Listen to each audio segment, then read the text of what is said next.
So I have a question. How many of you enjoy jigsaw puzzles? Several of you? Okay, can I see a raise of hands? Maybe there's a few. Okay. So what are the first few steps you have to do to fit or to fix a jigsaw puzzle? What's the first thing you would do? Anyone? Find okay, good. So the first step is to find the corners, right? Or the sides. Because they're easy, they're flat, and then one has a right angle. What's the second thing you're gonna do when you finish all that? What's the second thing? Okay. What I would personally do, and my younger brother who loves them, he would solve 5,000 pieces of a puzzle. Like that's a huge picture.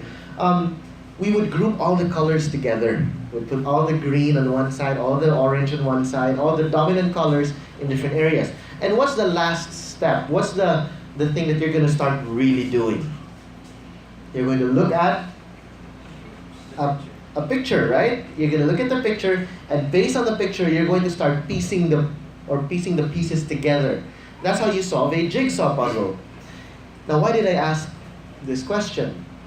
When we go to the context of Ephesus in 1 Timothy, what happened there? So let's do a little bit of a recap before we move forward, okay? So we're in 1 Timothy chapter 5.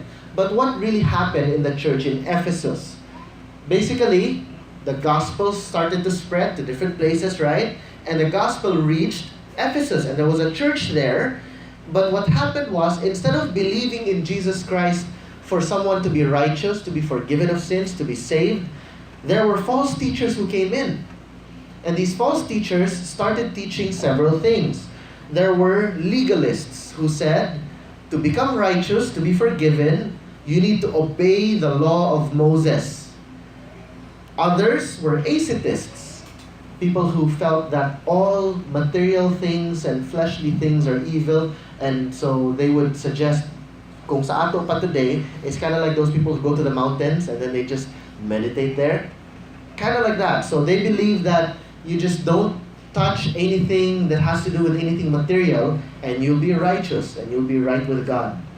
And then there were the mystics.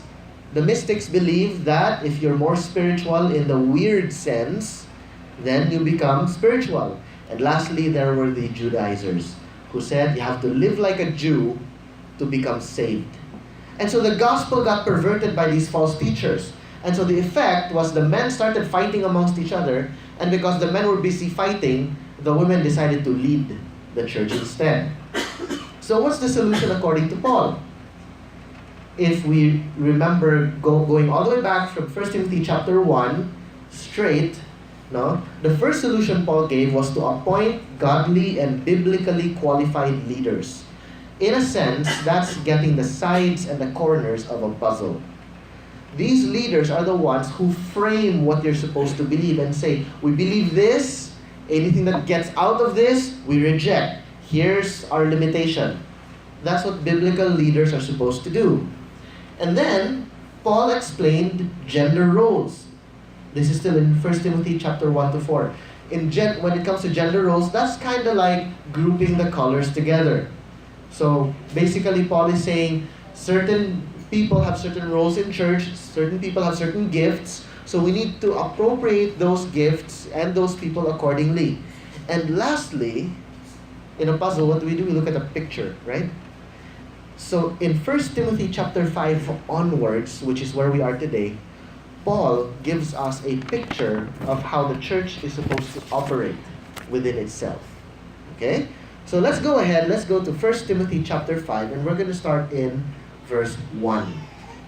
Now remember, there were a lot of false teachers. But aside from false teachers, there are also people in the church who probably were not teaching falsehood, but they were already believing it, and they kind of went astray perhaps, or they're beginning to believe all the wrong things. And so Timothy, who was about 30 years old, quite young, had to correct men older than him.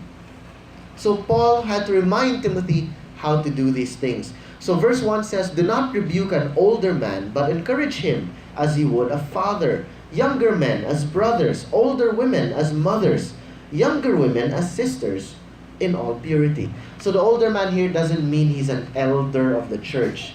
It just means he's biologically older. And this guy is not a false teacher also.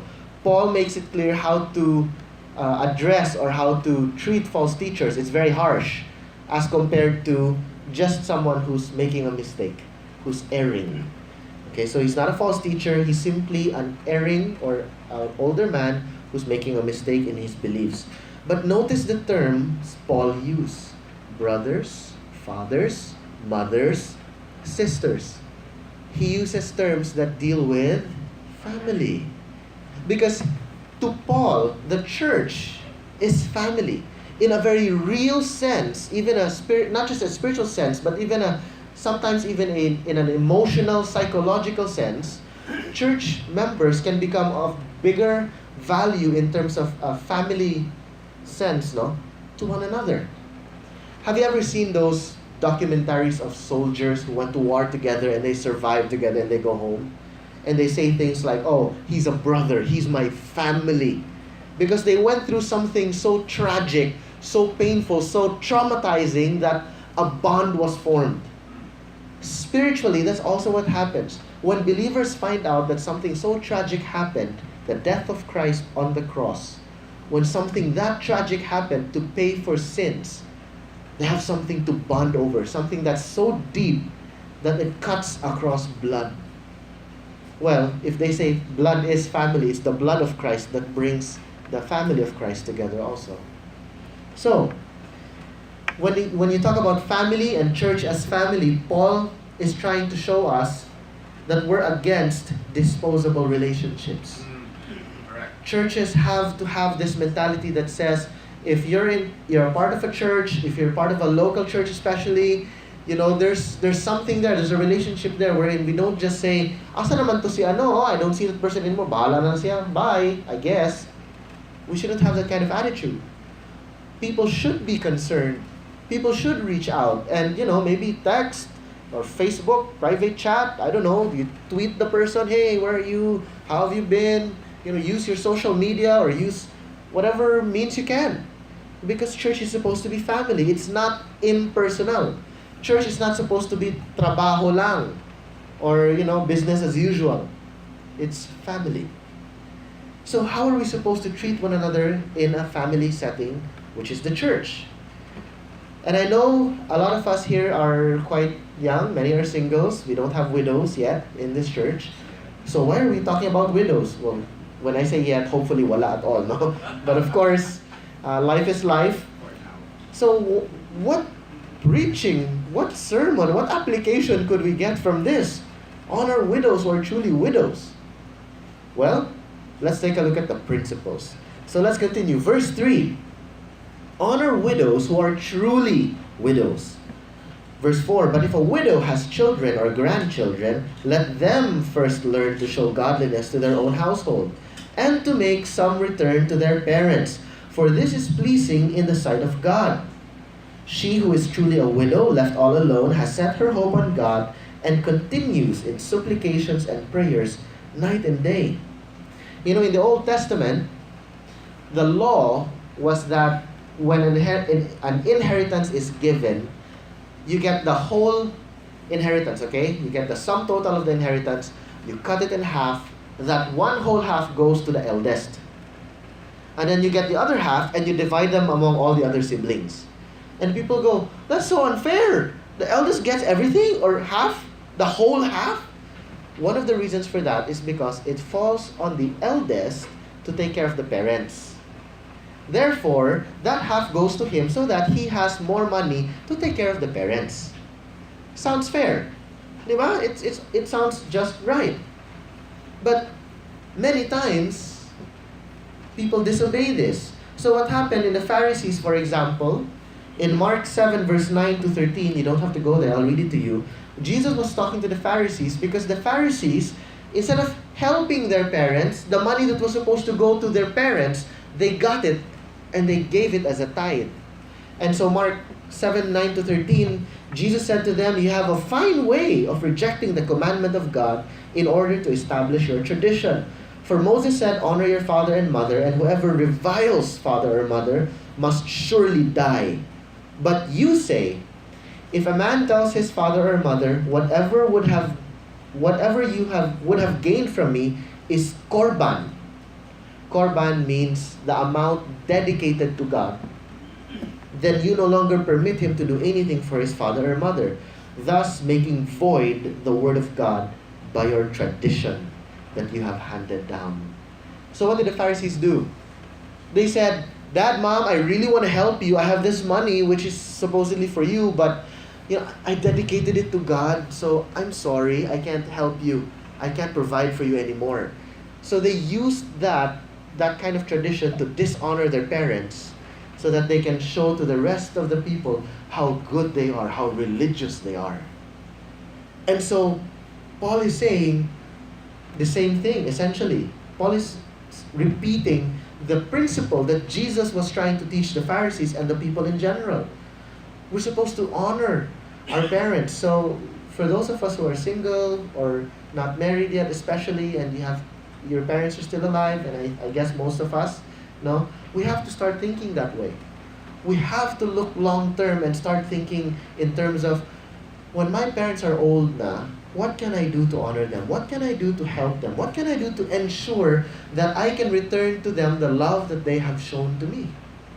What financial preparations should I make for my parents also? That's the application here. As early as now, Paul is saying people should do that. Because verse 5 says, she who is truly a widow, left all alone, has set her hope on God and continues in supplications and prayers night and day. Remember, this was an agricultural age. Today, it's the information age. Women can work anywhere. It's very easy. In fact, most of the time, women will have perks compared to men in certain workplaces. But in the past, women, oh my gosh, it was so difficult.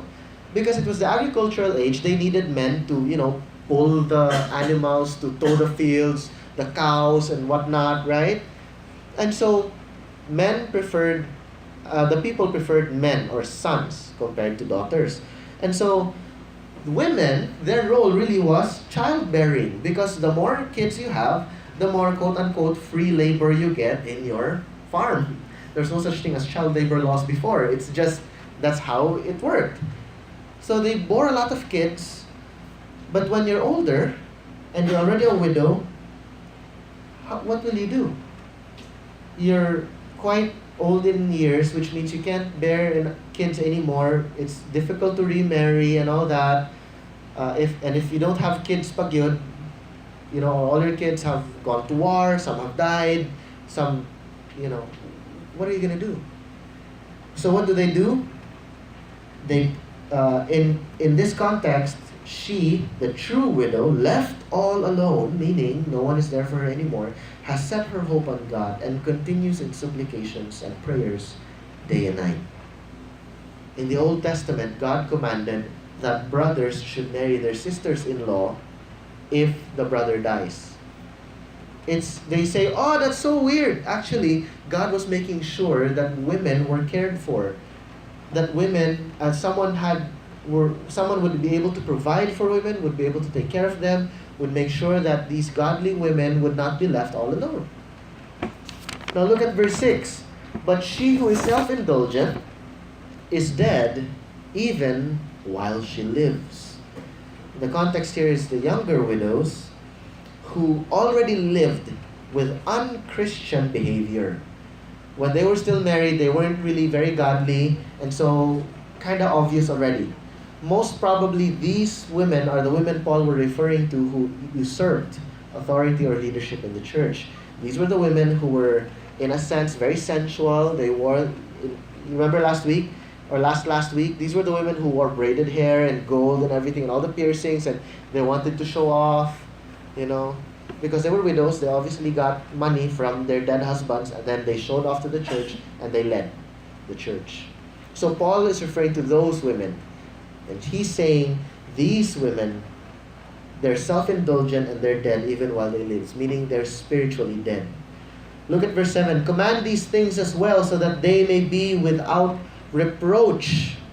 So how curious, the phrase without reproach is used again by Paul. Remember 2 weeks ago, what were the qualifications for elders and for deacons?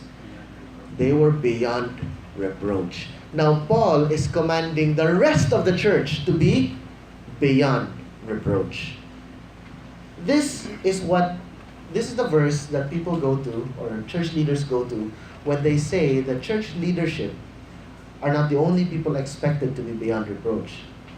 The leaders in church, the elders in church, how they live, how they behave, how they speak, what they value, what they prioritize, they are supposed to be examples for the rest of the church to follow.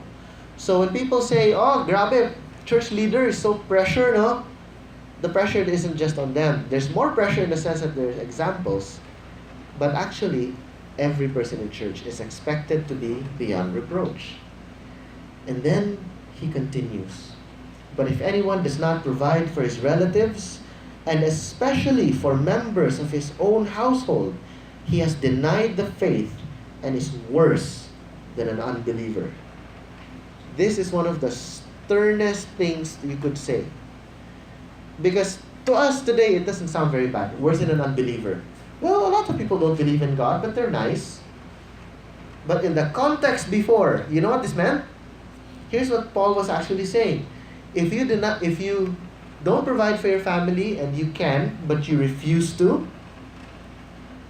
he says you have denied the faith, meaning you have apostated, you're denying the Lord, you're denying Jesus himself, because this was a teaching of Jesus to the Pharisees, remember? You're denying Jesus himself, and Paul says, you're worse than someone who rejects God. Because remember, during this time, there's no such thing as an atheist. You go back to the past, to them, to say there's no such thing as God is unheard of. When you say, I'm an atheist, they'll say, what's that? And let's say you have a time machine, you go back to the past, and then you joke around, you go, I'm an atheist. Paul will go, what's that? Someone who doesn't believe in the existence of any God. You know what they'll say? They'll say, you're crazy. How could you not believe the existence of any God at all? Even the pagans believe in Baal, Belial, Ashtaroth, and all that. They even have their own gods. You have none? So it's a very foolish thing to claim. Even today, if you want to discuss more about that, we have apologetics classes now. But for them in their day, it's a very foolish, stupid thing. So let's qualify this. This doesn't mean enablement, okay? If you guys have parents and let's say they're having trouble providing for themselves and you're trying to watch over them, that's all well and good. But we're not talking about foolish giving. We're not talking about if a person is throwing away or squandering all of it and you just keep giving and giving and giving. That's also what you call enablement. You're actually encouraging this person's negative financial habits. So there's also room for counseling there. You have to talk to them, explain to them that, I'm giving all this, but please don't labay it lang po, don't just waste it and all that. But for parents who are there and they're just having some trouble, they're having a hard time, it's difficult for them. They're not wasteful, they're not pataka lang. They're trying their best. It's just, sometimes life gets difficult. Paul wants us to actually provide, to help them, watch over them, take care of them. The issue here has to do with greed and selfishness. It's when a person refuses to give. The parents have done nothing wrong, and yet they'll say, well, your time is done, it's my time now. There's greed there, there's selfishness, that's the issue. There's misplaced loyalties and priorities. And so what happens, or what's supposed to happen? If this happens in a local church discipline. Paul said, worse than an unbeliever, meaning the person must be excommunicated from the church, meaning the formal membership must be removed. There has to be church discipline. And if the person is unrepentant, there has to be disfellowshipping. To excommunicate simply means to remove the person from formal membership. You can still fellowship and come, but you're no longer a formal member of the church. To disfellowship is to say, you're not even welcome here because you're already influencing other people and it's wrong. Alright? So, of course, we're hoping that this doesn't happen. Most of the time, a lot of times actually, this happens in many churches. And we'll talk more about that in a bit. But look at verse 9. Let a widow be enrolled if she is not less than 60 years of age, having been the wife of one husband and having a reputation for good works. The word enrolled here doesn't mean she will enroll in school again. Okay? During this time, they had a list. Okay? The local church had a list of people who would receive financial support from the church. So when he says enrolled, that they would be enrolled in that list. It doesn't mean they'll take up masteral. Okay? So, she has to be 60 years of age at least, so senior citizen. Okay? She cannot remarry. She cannot give birth anymore. She was faithful, wife of one husband. Okay, opposite. Wife of one husband. And having a reputation of good works, meaning she was faithful to her husband and she honored her husband with trustworthiness and she was godly. That the people around her knew her to be a woman who loved others. And this isn't just talking about the church. This talks about a reputation outside the church. That people, even outside the church, would say, I may disagree with her beliefs, believing in Jesus and all that, but I cannot deny that woman is really a good person. That woman helped me a lot. She helps her friends. She's always there. She loves others. She has a reputation for good works. So, what normally happens today? What happens today is this. When someone is trying so hard to provide, it just so happened that life was difficult. It just so happened that, it quote-unquote bad luck. You know what most churches say today? They don't say, come to the church will help you. Here's what they'll say. You know why you're in lack? Because you're not giving 10%.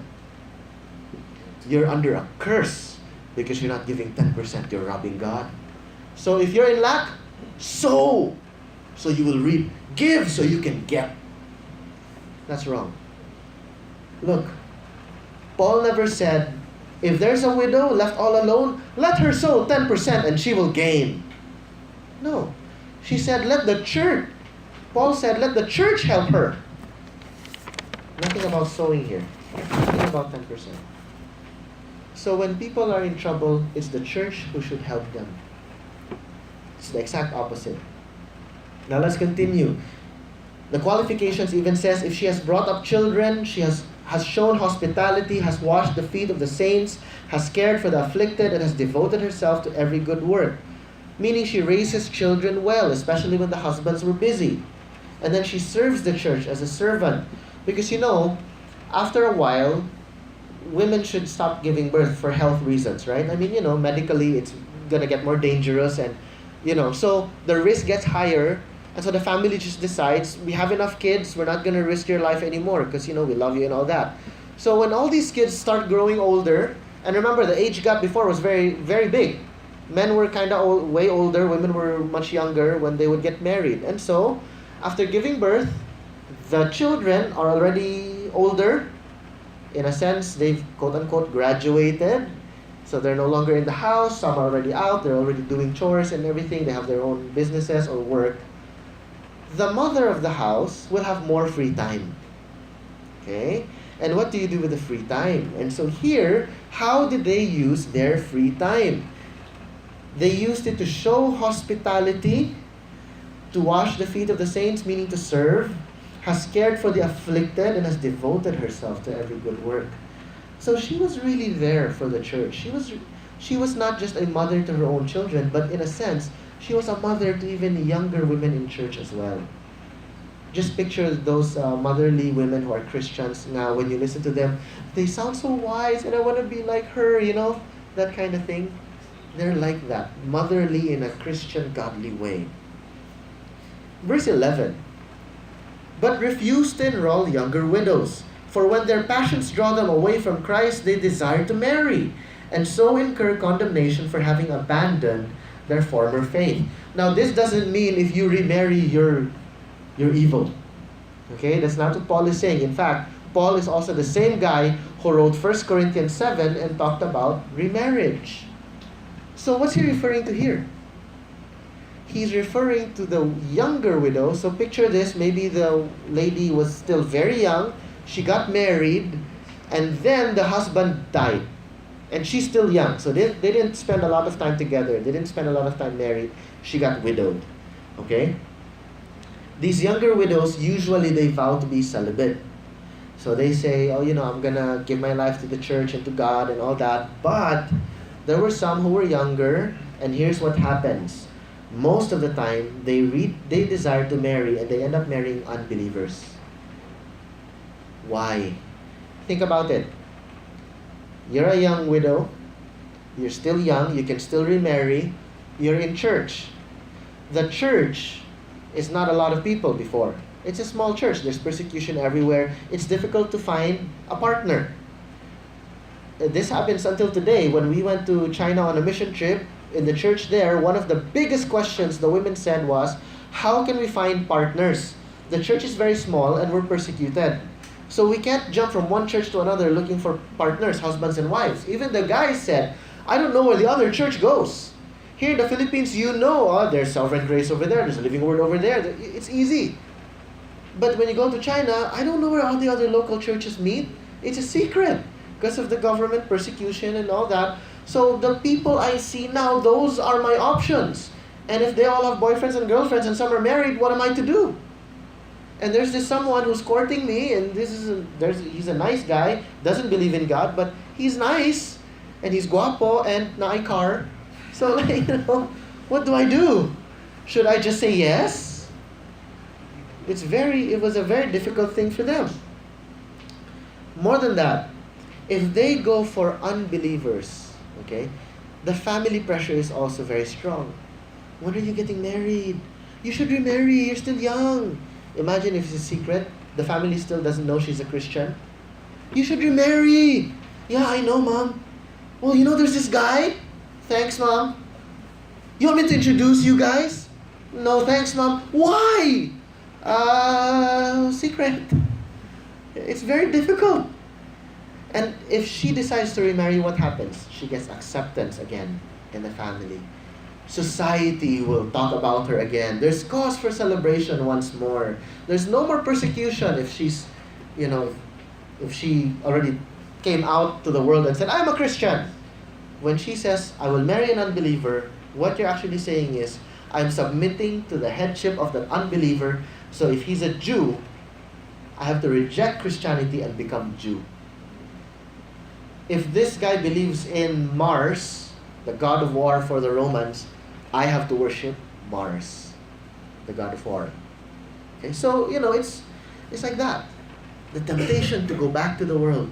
So Paul is saying their desire to remarry, he's considering unbelievers, and they incur condemnation for having abandoned their former faith, meaning the true state of the heart has been revealed. Let's sit down on this a little bit longer. I don't know if you're familiar with 2 Corinthians chapter 6, verse 14 to 18. I'll just read it to you straight. Okay? Paul, same author, wrote, do not be unequally yoked with unbelievers. For what partnership has righteousness with lawlessness? Or what fellowship has light with darkness? What accord has Christ with Belial? Or what portion does a believer share with an unbeliever? What agreement has the temple of God with idols? For we are the temple of the living God, as God said, I will make my dwelling among them and walk with them, and I will be their God, and they shall be my people. So he's saying, how could you yoke yourself? How could you, in a way, handcuff yourself to someone who's going the opposite direction? This person's going towards idols. You're the temple of the living God. Supposedly, you're going towards God, but you're handcuffed to someone who's going against that path. So either you pull him or he pulls you. But in this case, if you're the lady especially, it's harder because you're supposed to submit. So if he says we're going to this church or that church or this church, you have no choice. That's what submission means. Submission means when you disagree, you have to put yourself under. That's submission. And then look at the command. Verse 17, therefore go out from their midst, and be separate from them, says the Lord, and touch no unclean thing. Then I will welcome you, and I will be a father to you, and you shall be sons and daughters to me, says the Lord Almighty. So, God is very serious about this. The whole, believer, non-believer thing. It's not just a foolish thing. It's a command that you're going against. And that's, again, I know we've brought it up before, but then again, that's church discipline all over again. And we've seen people go through this, and it's so difficult. It's so painful to watch. You witness the two people in the relationship struggle. Because one is not sure if he's going to church for you or for God. And you, on the other hand, are thinking, I wonder if this person is in church because of me or for God. It's very confusing, very difficult. If you look down into your own hearts, isn't it true that the thing most valuable to you, you'd want to share it with someone who's also the most valuable to you? Right? Like, for example, if you're very passionate about, let's just say, fishing. If you're so passionate about fishing, wouldn't you want your partner to love fishing too? Wouldn't you want your partner to enjoy fishing with you? So when you get married, you don't have to say, "Hon, I'm going fishing," and the person goes, "Oh yeah, okay, go, fine." And so now you have to choose time with fishing or time with my partner. But if you both love fishing, we're both gonna go fishing together. That's awesome. So when you value the same things, it's better. When you say, I love God and I value God, but I'm okay with having a partner who doesn't value God, what I'm actually saying is later on, I'm going to have to choose. Sunday morning with the Lord and the people of God and the church, or Sunday morning breakfast in bed with my partner because my partner demands time with me on Sunday mornings. I have to choose. That's very difficult, that's very painful. Now, of course, there's a difference when you're already married and then one of you gets born again and all that.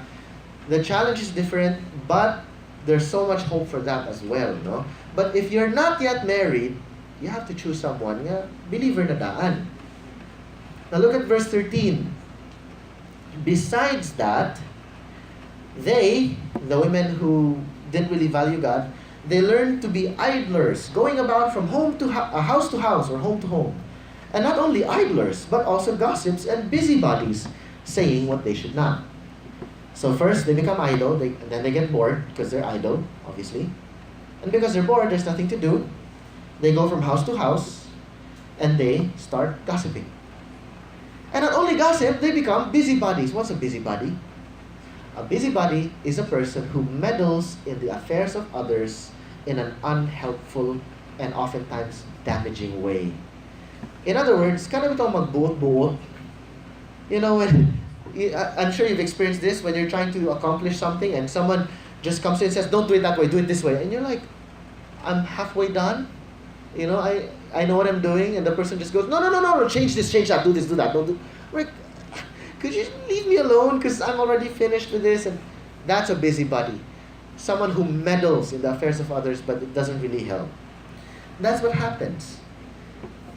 Their profession of faith was for the sake of their husband when the husband was alive. When the husband died, what happened to them? They decided to enjoy instead in a sensual way. So look at verse 14. What's the command of Paul to them? What was the solution? He said, so I would have younger widows marry. Well, remarry is the correct word, no? Bear children, manage their households, and give the adversary, the devil, no occasion for slander, for some have already strayed after Satan. Remember earlier we said yoking with unbelievers, that's a command. And Paul is referring to the widows here who would remarry unbelievers. Put those two together, the implication is this. If you're a Christian and you decide to knowingly partner with an unbeliever, especially for marriage, you have already strayed after Satan. That's the implication. This is also when Paul said in 1 Timothy 15, remember it was a challenging verse, Women will be saved through childbearing if they continue in faith and love and holiness with self-control. The bearing children and the managing households. Paul was not saying you'll be saved if you give birth. Okay? It simply means if you follow according to your role, you live a godly life, you follow the Lord, then you're guaranteeing that salvation. Or in other words, you're authenticating your salvation. You're giving meat to the profession of your faith. In verse 16, if any believing woman has relatives who are widows, let her care for them. Let the church not be burdened, so that it may care for those who are truly widows. So the church has a fund. Many churches call this the benevolence fund. It's a fund which the church uses, especially in times of need. If, for example, there's a member who got sick maybe, and the hospital bill is kind of big, and it's kind of difficult to pay all that, then the church can help. The church has to be good stewards of their money. Right now, we're looking for a new venue. And we've been, oh my gosh, we've gone all over Cebu, I think, going to different hotels and apartment houses and whatnot. We're looking for places that's cheap because we want to be good stewards of our money. We don't want our money to go to rent every month. Yeah, sayang lang ba? You're paying for rent, and then, what if someone's in need of help or there's an emergency? We want to make sure that we're good stewards of our finances. So, on one hand, there's a balance, okay? On one hand, we're not saying we will never help. We do want to help. But Paul is also saying, try to be as good stewards as you can. So if you're part of the church and you can care for your parents, your loved ones especially, do so that the church won't be burdened. So the church's money and finances can go to the people who really, really need help. Those who really have nowhere else to go. So we try to do that. We try to find cheap materials for discipleship. Our food is actually Manang Lourdes buffet. Very delicious, but also very cheap. Right? And so we're trying to do what we can. So to conclude, what is the church supposed to look like, and how are we supposed to treat one another? First, the church is family. Okay, so don't sing the song, "We Are Family," but we are. Alright? We're supposed to be family. We're supposed to care for one another as brothers, sisters, fathers, mothers, sons, daughters. And we encourage one another. We strengthen one another. Right? We try to hone each other's talents and skills, and we do that through encouragement. At the same time, individually, so corporately, we're a family. We care for one another. If someone needs help, we help corporately. But individually, we should also do our best to be as independent as possible so that the church funds can go to those who really need it. Now, speaking of family, today is the first Sunday of the month, so it's Communion Day again, right? That's why we also practice communion. Communion is a time of fellowship. It's a time where we can really examine ourselves as well. The Bible tells us that we're supposed to examine ourselves to make sure we don't participate in communion in an unworthy manner, all right? And that's also why, because we remember the puzzle, there's a sign in the corner, right? That's also why we practice what we call close communion in NCC. Meaning, we make sure that if you're a formal member of the church, we'd love for you to take part in communion. If you're not yet a formal member of the church, we'd like to request for you to first observe, and please, seriously pray about becoming a formal member. We would love for you to be members of the church. Because when you're a member of the church in a formal capacity, what happens is there's real accountability na. We can actually say that we have a covenant with God to you, you have a covenant with God to us, so we covenant with God and with one another. So that there's real accountability, we share things in common and all that. Alright, so if you have more questions, concerns about that, please do approach any one of the members of the church, and we'll gladly talk to you about that. For those of you who are going through the process already, thank you. We're very excited and very happy that you're going through the process of membership already.